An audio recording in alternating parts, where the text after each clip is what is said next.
Tanto a anorexia, quanto a bulimia, quanto a compulsão são as 3 principais doenças relacionadas com a alteração do comportamento alimentar, da forma como a gente se alimenta. Existem outras, mas essas são as principais. A anorexia e a bulimia estão muito mais próximas. Compulsão a gente tem que falar um pouquinho separado. O que é a anorexia? É não se alimentar. Eu não vou ingerir comida porque a comida é um inimigo e a gente só pode imaginar então que aquele indivíduo com aquele problema, ele tem uma relação muito ruim com a comida ela se torna um inimigo dele e ele fica naquela disputa de forças, porque comer, todos nós temos que comer, ninguém vive sem comer.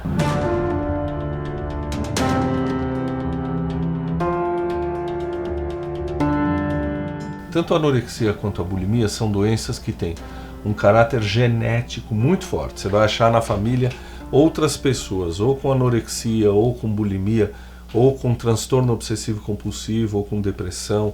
Então você tem uma coisa genética que até há pouco tempo não se acreditava. Até há pouco tempo as pessoas achavam que essa era uma doença social, era uma doença da cultura, era uma doença social. Hoje a gente tem um componente genético importante. Se você tem em casa uma menina que está assim, que não come, que teve um emagrecimento importante, você começa a olhar para essa menina e cada vez mais ela está emagrecendo, uma menina que é mais osso do que carne, e ela diz, eu não vou me tratar. Aliás, essa é uma característica das pacientes. O maior inimigo do tratamento da paciente com anorexia ou bulimia é a própria paciente, que ela não quer tratar. Os pais são absolutamente responsáveis por isso. Você tem que pegar e levar para tratar. Você pode estar salvando a vida dessa sua filha, dessa sua esposa, desse seu familiar, desse seu filho. A questão da cultura é uma questão importante. Você tem hoje uma sociedade que privilegia a busca de um corpo, que todo mundo acha que é um corpo ideal. Na verdade é um corpo falso, porque ninguém tem aquele corpo tão ideal quanto a gente se propaga aí, né? As pessoas estão atrás de um corpo ideal que não existe. É o corpo todo maquiado, é o corpo onde se faz Photoshop. Então há uma aversão à obesidade, não só uma aversão à obesidade, porque a obesidade pode levar a problemas de saúde, mas por questões estéticas. Algumas crianças preferem ter uma outra doença até mais grave do que ter obesidade. Então tem uma aversão à obesidade, uma aversão a algo que não seja o corpo ideal. Então tem uma pressão muito importante ligado à moda. Existem questões familiares importantes. A primeira vez que eu tive meio que uma compulsão, digamos assim, foi quando eu tinha 14 anos, que eu morei na Argentina com os meus pais, e eu me mudei assim drasticamente. A gente foi morar lá em Buenos Aires e eu senti muita falta dos meus amigos, da minha terra, né, do meu país, e comecei a comer, não falava espanhol. E aquilo eu acho que tem a ver muito com a coisa emocional, sabe? A comida eu acho que tem a ver com alguma questão sua, algum vazio, alguma coisa que você quer colocar no lugar. Comecei aí com os doces, enlouquecidamente, e também porque eu acabei morando quase 6 meses num hotel em Buenos Aires e o café da manhã era maravilhoso. E eu me lembro que eu pedia café, desayuno duplo, tipo assim, em dobro, né? Que não era necessário, né? Eu era magrinha, tinha 14 anos, para quê? Mas era uma coisa assim que era uma forma de matar alguma carência, assim. Tenho certeza que isso tem a ver com uma coisa emocional. Eu estudava num colégio semi-internado. Então, cada intervalo eu comia pão com jamón, com presunto, com queijo, não sei o quê. Aí eu não ficava satisfeita, comia outro. Isso antes do almoço, assim, sabe? E fora as balas e bombons e tudo que eu me enchia. E eu não sei porque eu estava fazendo aquilo. Foi uma coisa realmente fora do controle. Nunca me aconteceu isso. Eu não me lembro da minha infância, assim, com 6, 7, 8 anos, de eu estar me enchendo de porcaria. Transtorno do comer compulsivo periódico ou da compulsão alimentar periódica, em que o indivíduo ele ingere grande quantidade de calorias numa única refeição, como se ele fosse compensar tudo aquilo que ele tinha se restringido a comer. Ele come várias barras de chocolate de uma vez, vários pacotes de biscoito, suco, leite, refrigerante, pão, tudo aquilo que ele tenha próximo para comer, em que ele pode comer, e nisso ele vai ganhando muito peso. O grande barato da vida é você ter o equilíbrio. Os chineses já diziam: coma tudo, mas coma pouco. Então, teoricamente, você pode comer tudo. Em algum momento da vida delas, talvez na adolescência, talvez por um problema contínuo que elas têm com as mães, porque há uma relação muito ruim com as mães. Não que as mães sejam culpadas, né? É difícil estabelecer um herói e um culpado nessa história, no adoecimento mental, mas há um grande peso na má relação com a mãe. Então, essa relação que começa com a mãe ofendendo: ah, mas você é a mais gorda de todas as suas amigas, você nunca foi bonita, né? Olha fulana, olha como ela é muito mais bonita que você. Nossa, a roupa nela ficou muito mais bonita do que em você. Numa personalidade mais fraca, uma jovem com uma personalidade mais fraca, mais suscetível a adoecer, então você tem uma química explosiva. Uma mãe que não é a mãe que se espera que seja, uma mãe que provoca insultos, com uma filha que é mais insegura. E aí essa filha pode vir a desenvolver um transtorno alimentar, seja um transtorno mais leve, que vai passar com o tempo, ela vai superar aquela fase, ou seja um transtorno mais grave que a leva à morte. Porque os transtornos alimentares, em particular a anorexia, ela pode levar à morte. Minha mãe era muito debochada, né? E ela gostava de comer, mas como eu sempre fui muito magra, então eu acho que ela meio que debochou, tipo assim: ah, você vai voltar para o Brasil agora, de férias, tipo 6 meses depois, você engordou, deixa eu ver quanto. Ela me apresentou uma balança. Quando eu olhei, eu falei: caramba, 10 quilos. Eu tinha engordado 10 quilos. Assim, foi muito rápido, muito rápido.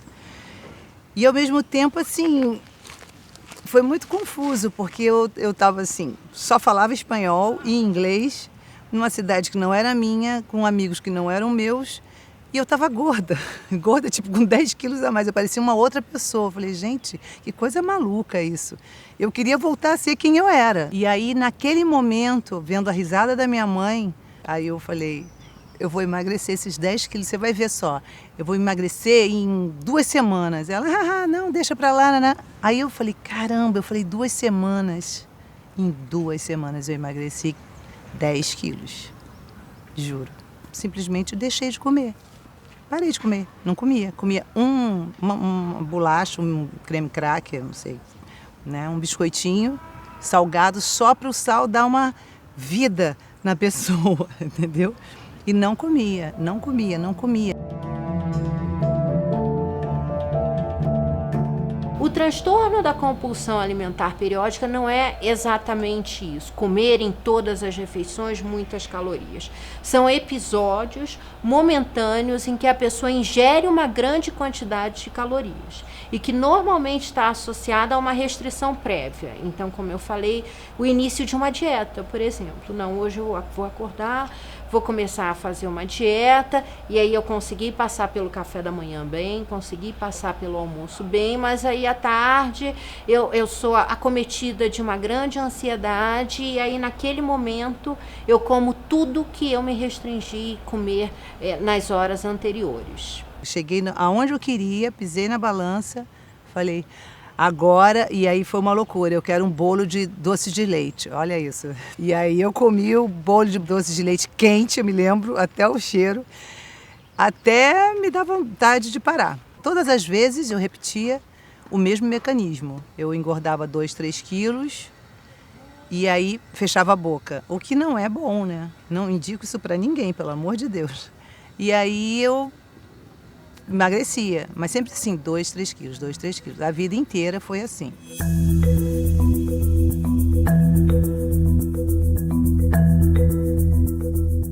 Então você tem fatores familiares, você tem fatores genéticos, você tem fatores sociais, você tem fatores químicos cerebrais. Essas pessoas têm mais quadros de depressão, essas pessoas têm mais alterações químicas e essas pessoas têm uma desvalorização da sua imagem corporal. Então, você tem um conjunto de coisas, como provavelmente em todas as outras áreas psiquiátricas nós já ouvimos, que não existe um fator único, não tem uma coisa que causa a doença, mas você tem um conjunto de coisas que levam a este caminho nada muito feliz. Eu tinha um namorado e uma relação até então saudável, tudo bem, tudo legal. E aí um dia ele veio pra mim e falou que a ex-namorada dele havia comentado de que eu era baixinha e gordinha. E hoje eu consigo ver que eu nunca fui gordinha. E nem tão baixinha assim também. Mas no momento que ele falou isso pra mim foi um choque, porque eu nunca tinha me visto daquela maneira. Eu tinha uma relação boa comigo, tinha uma autoestima ok, então nunca passou pela minha cabeça que podia ter alguma coisa errada comigo. E a partir desse momento eu me fechei no meu mundo e falei, caramba, tem alguma coisa errada comigo. Por que alguém falou que eu era baixinha e gordinha? E aí, a partir desse dia, tudo mudou pra mim, a minha relação com o espelho, a minha relação com a comida. E eu comecei a ver a comida como um inimigo. E aí eu resolvi fechar a boca e parei de comer. Parei de comer por um bom tempo, assim. Fiquei muito tempo sem comer, passava mal, mas eu escondia. A anorética, ela vive uma verdadeira relação de amor e ódio com a comida. Então, ela demora muito para comer. Ela vai demorar muito mais do que o habitual, ela vai cortar os alimentos em pedaços muito menores para que aquela refeição demore muito mais tempo. Lá para meus 14, 15 anos, minha mãe tentando me ajudar, ela falou, vamos fazer uma dieta, vamos emagrecer. O problema é que eu via meu corpo emagrecendo, eu via que eu estava emagrecendo, eu comecei a ficar paranoica com isso. Então eu comecei a literalmente parar de comer. Eu fiz várias dietas. Uma que deu certo pra mim foi a tal dieta da sopa, que era uma febre na época. Eu lá para meus 17 anos, 16, 17 anos, lá para o ano 2000, 2001. Era uma febre aquela dieta, porque famosas estavam fazendo, estavam emagrecendo. E eu comecei a fazer, só que eu comecei a fazer a parte errada. Comecei a parar de comer.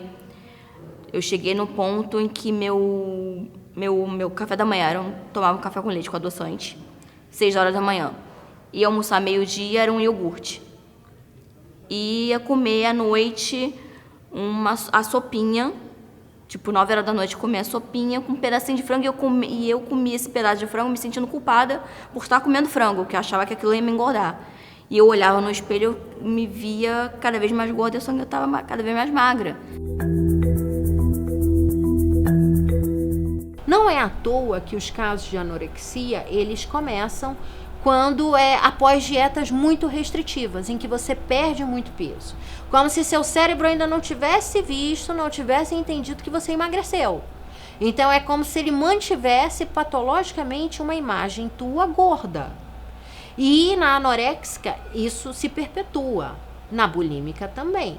Só que o peso da bulímica é maior do que o peso da anorética, porque a bulímica ela não se restringe a comer.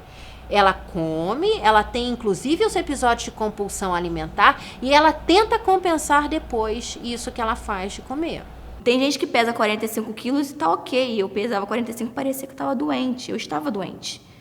Tanto é que em 2002 eu tive dengue. Primeira epidemia de dengue que teve, eu fiquei doente e caí dura no chão, desmaiei.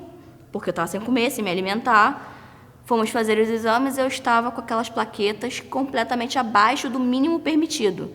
Eu estava extremamente anêmica. Peraí, o que eu estou fazendo comigo? Eu sou nova, tô magra, mas a que preço? Eu fiquei doente. Não conseguia ficar bem comigo. Apesar de eu estar magra, eu estava mal. Depois, com o tempo, eu descobri que eu tinha problema hormonal. Então, eu tinha tendência a emagrecer um pouco mais rápido do que o normal, mas eu não tinha corpo direito. Eu era reta. E o que aconteceu para eu voltar a comer, voltar a engordar, foi também, além de eu ter parado com isso, de eu achar que só magra que eu ia ficar bem, eu teve a questão hormonal também. O problema é que depois eu nunca fiquei bem totalmente. Como eu vi que eu mexi muito com a minha estrutura familiar, que todo mundo ficou muito preocupado, eu resolvi mudar. Eu me abri para o tratamento, isso com alguns meses só de anorexia. Eu me abri para o tratamento, me tratei com psiquiatra, com psicólogo, nutricionista, isso no processo da anorexia. Aí ficou tudo bem, assim, voltei à vida normal, voltei a comer. Com 18 para 19 anos, com 16 anorexia, com 18 para 19 anos, começou alguma coisa a me incomodar e não era mais ligado ao corpo. Eu ficava nervosa, ansiosa e achava que a comida que ia resolver. Aí quando eu comia eu me sentia culpada e eu achava que eu tinha que tirar aquela comida de mim. Aí eu comecei a tentar vomitar.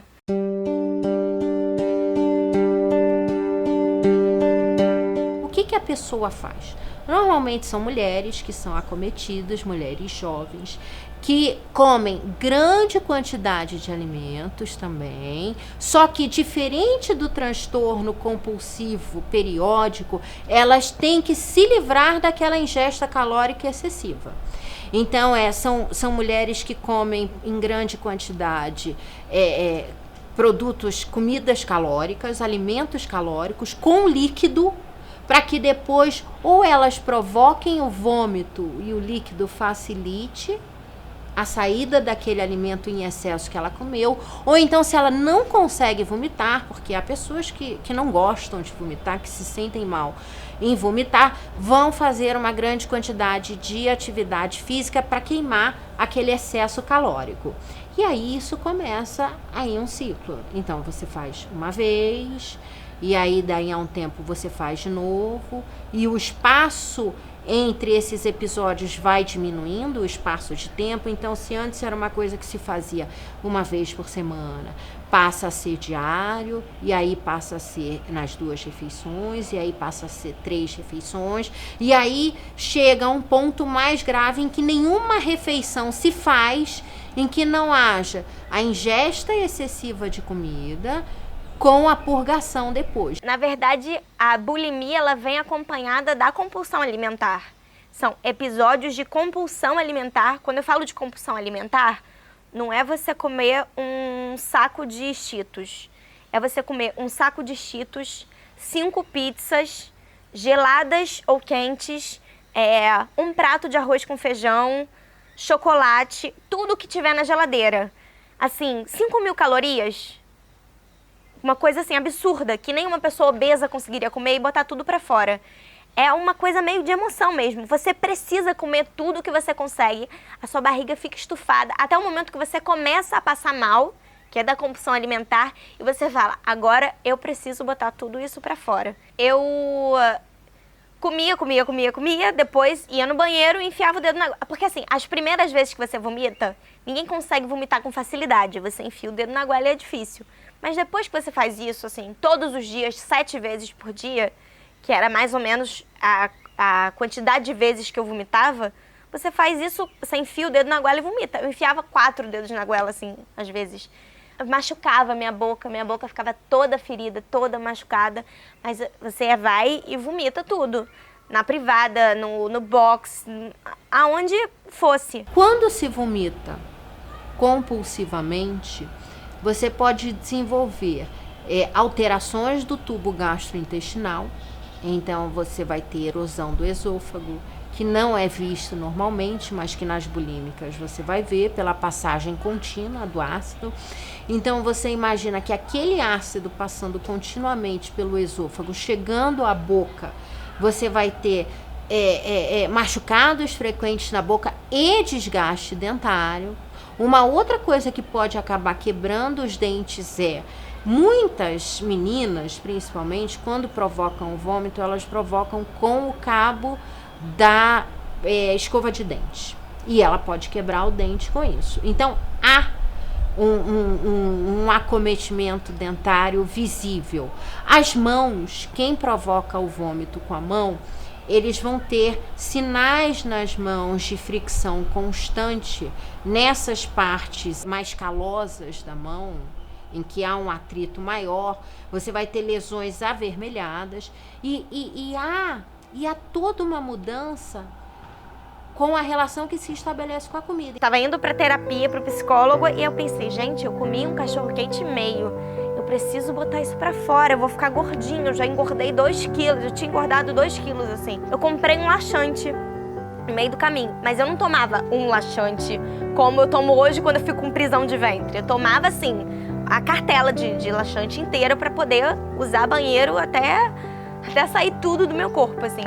Então eu comprei a cartela de laxante e aí na volta do psicólogo eu descobri que eu tava grávida. Eu fiz um teste num posto de gasolina e descobri que eu tava grávida. Aí eu joguei a cartela fora, assim, não quis saber disso. Falei, cara, fiquei muito feliz, muito feliz. Existe um termo médico que chama comorbidade. Quer dizer o seguinte, eu tenho uma doença e tenho outra junto. São 2 doenças juntas, né? Muitas vezes a doença inicial aumenta o risco da outra doença. Então, você nunca vai achar um paciente com anorexia, bulimia ou compulsão alimentar que não tem uma outra doença psiquiátrica.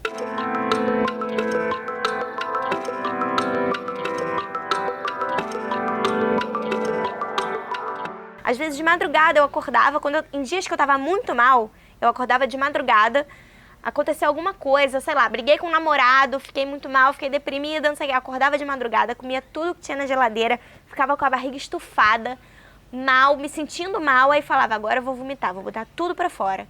Vomitava e depois ficava chorando, triste, deprimida. Então, no Colégio Brasil, eu comia muito e aí engordava, que eu me via, né, na tela, e falava, nossa, não dá. Aí eu fechava a boca, aí não comia nada. Aí ia pro estúdio, assim, sabe, me passando mal. Aí eu me lembro que teve um dia que o diretor falou assim, Claudinha, mais energia. Aí eu saquei na hora, eu falei, cara, mais energia não existe, né? Como é que o diretor vai falar mais energia? Aí eu falei, não, eu tenho que comer, porque não vou ficar dando trabalho para ninguém. Porque mais energia é exatamente porque a pessoa não tem energia porque ela não comeu, entendeu? Aí eu falei, nossa, péssimo, mais energia. Aí eu fiquei com aquilo na minha cabeça, mais energia. Aí eu falei, vou comer. E aí eu comia muita torta, porque eu gosto de doce, né? Meu negócio é doce. Então era 6 tortas, 7 talvez. Pode fazer assim, gente, é assim mesmo. 6 tortas, entendeu? Aí eu falava, pronto, acabou, foi festa, e agora? Então chegava lá super, né? E aí trabalhando eu não penso muito. Eu quando parava de trabalhar, assim, se eu estava no hotel, por exemplo, lá em São Paulo, aí, nossa, eu começava a comer. Ou então eu não comia, só tinha essas 2 opções. O problema é que eu me envolvi tive relacionamentos abusivos, relacionamentos desastrosos, em que eu vi na comida um escape. Então eu fui pro outro extremo. Quando antes eu não comia, eu passei a comer, para suprir, talvez, na minha cabeça, uma carência. Eu sei que eu fui do 8 pro 80, eu fui do vinho pro vinagre. Eu tô sempre entrando numa compulsão. Eu tô trabalhando demais, eu tô comendo demais, tô sempre num problema. Eu sempre coloco um problema na minha cabeça. Casei, descobri que eu tava grávida, casei já gordinha. A pessoa que é meu marido hoje me aceita do jeito que eu sou.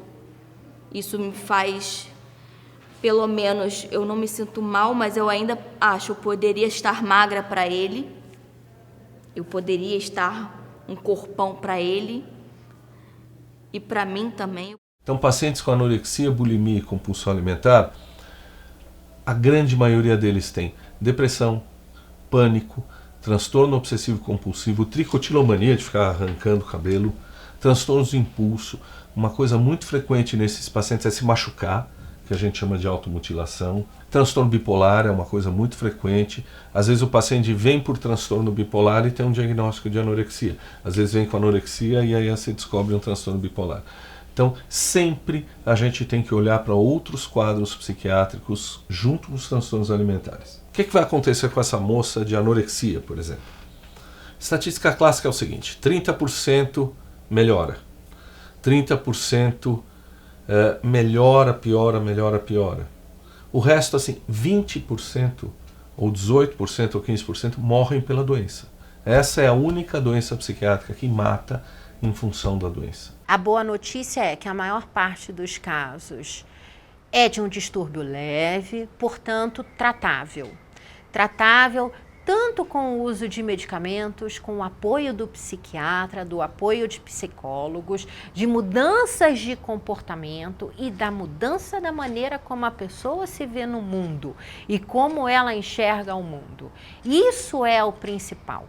Se não houver uma mudança genuína, de dentro para fora, de que aquele padrão de beleza não interessa a ela, ou de que ela pode sim chegar a uma forma de beleza possível para ela, aí nós estamos falando da cura. O tratamento ele costuma ser muito bem sucedido nos casos mais leves e há casos que mesmo não precisam de tratamento. Mas tanto diante de um transtorno alimentar, em que a chance de daquela estrada que a gente falou, em se chegar no fim da estrada anorético, então da chance do transtorno se agravar a tal ponto que você tem uma anorexia com desnutrição, é sempre melhor procurar o médico.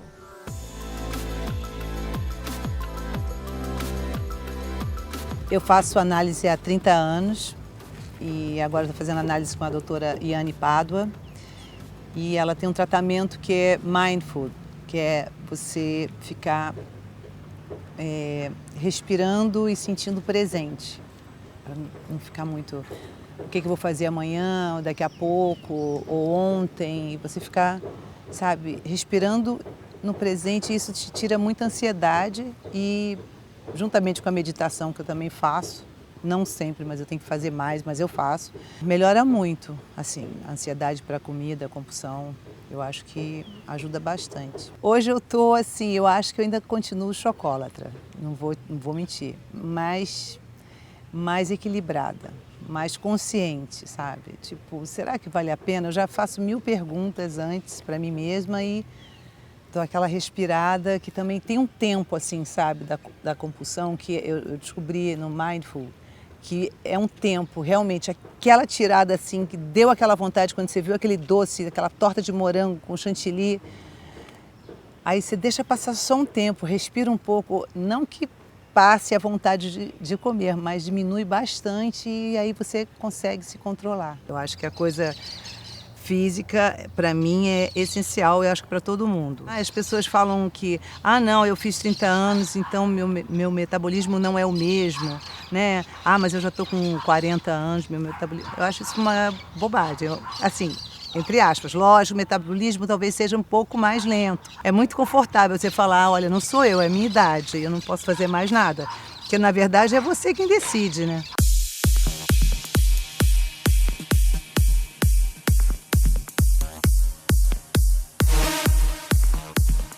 Isso que eu não entendia naquela época, que eu estar bem aqui, eu ia estar bem fisicamente. Hoje eu levo numa boa a comida. Eu tento fazer a coisa mais saudável do mundo, não faço fritura, evito comer doce. Depois que eu tive esse problema de anorexia, eu vi que eu não precisava passar fome para tentar ser magra.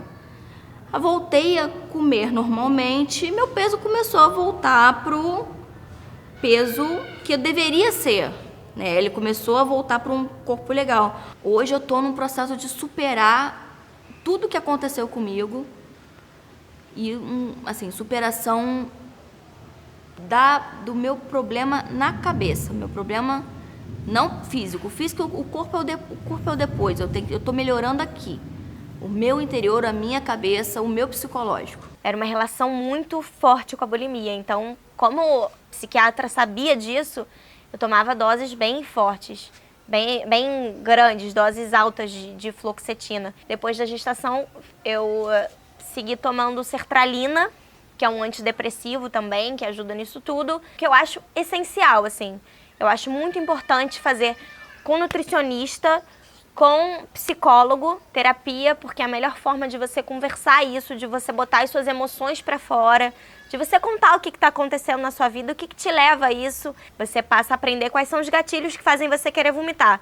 Relacionamento, briga, ansiedade. As pessoas que têm bulimia, assim, carregam uma história de ansiedade muito forte, com certeza, assim, não tem como. As emoções ficam muito à flor da pele. Não existe nenhum profissional, seja ele psiquiatra, psicólogo, nutricionista, terapeuta, não tem nenhum profissional que detém o conhecimento todo. Não tem nenhum profissional que diz, eu vou tratar disso sozinho, porque eu sei de tudo a respeito dessa doença. Não. Infelizmente porque torna o tratamento mais caro. Não existe uma medicação que você dá e o tratamento se encerra. Medicação pode entrar para tratar algumas das doenças que são associadas, e a graves doenças associadas. Mas você vai precisar de um psiquiatra, você vai precisar de um psicólogo para terapia individual, para orientação familiar. Você vai precisar de enfermagem, porque muitas dessas meninas chegam em estado de risco de vida muito grande e você precisa de uma enfermaria específica para tratamento disso. Você vai precisar de uma nutricionista, porque essas moças precisam aprender ou reaprender a comer. Você precisa de gente hoje cada vez mais que trabalha em áreas do tipo fisioterapia, porque muitas dessas moças têm uma alteração do corpo. Ela está extremamente magra e fica dizendo para você que eu estou enorme, estou obesa, eu preciso continuar emagrecendo. Então tem trabalhos específicos na área de imagem corporal. Você precisa de gente, hoje cada vez mais a gente está usando, que fazem meditação.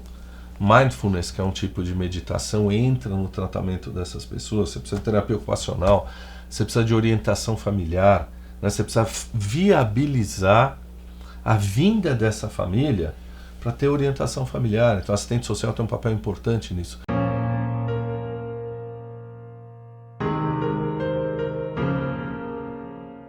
Eu tô bem, tô realizada, tô feliz.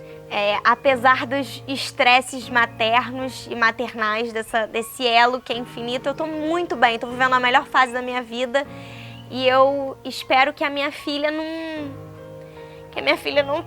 tenha que...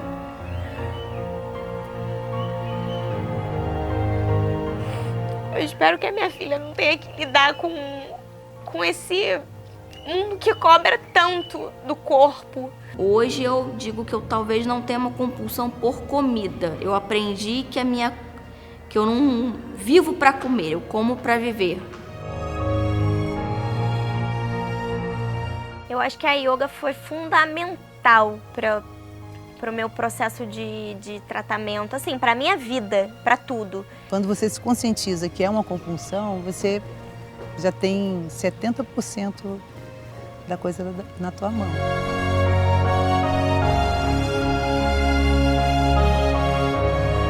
Se eu superei, vamos ver, né? Eu tô aí, não posso dizer, eu acho que é que nem alcoólatras anônimos, sei lá, cada dia é um dia. E aí você vê que você não precisa do chocolate, na verdade.